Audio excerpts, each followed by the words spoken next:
tell you that farmers right now are doing it tough, whether it's due to the drought or dairy prices or maybe even the strawberry contamination crisis. But two best mates have come up with an ingenious app to take on some of these problems and to help farmers get a fair price for their produce. We're joined now by farmers Daniel Hoffmann and Tang Lee, or Aussie Kev as he's known. I'm excited. It was Big Kev that said I'm excited, but I'm excited to have you boys on the desk today. Tell us about your app, Farmate. What exactly does it do? Because you're taking on the big supermarkets here as well, aren't you?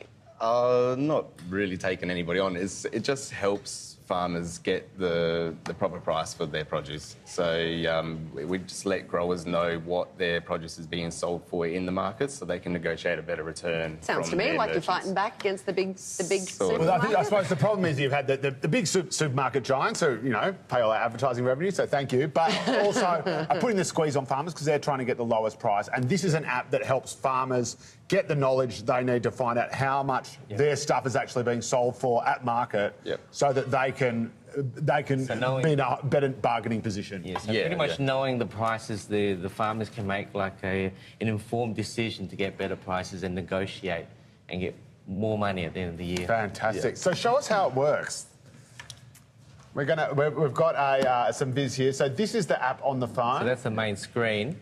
And that's one of the functions is the promotions, and that helps to advertise local businesses and provide sales and whatnot. So this is just a local business that will advertise straight to the growers. So we direct advertisements to exactly where the businesses want them to go. That's fantastic. And then this is where you can search for the market price. So a farmer might be saying, all right, well, what is my stuff being sold for down the track? So you select the market price function. And go to the next one. Select what lines you grow. You can choose. Tomato farmer. We run about 300 different lines, and then that's the data that would come up. On each city? On each city, the main market in every city in the country. That will show you what it's being sold for at the market. How do you get this data? How do you get the pricing data? So we source it from a lot of shops.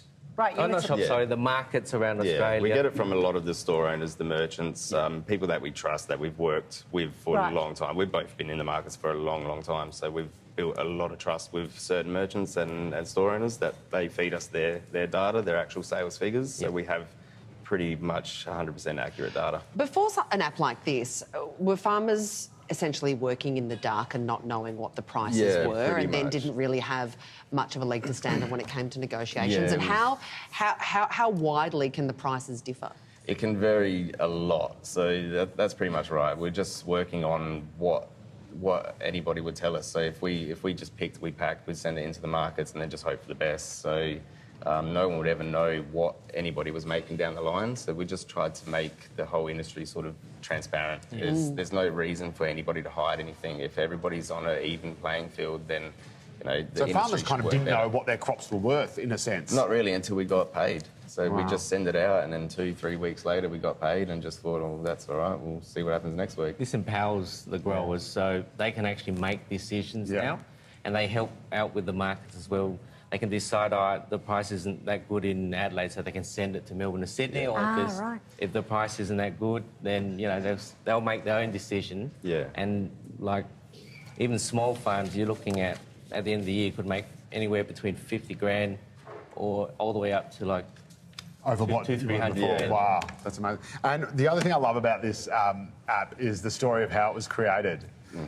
Like all good stories, it begins with beer.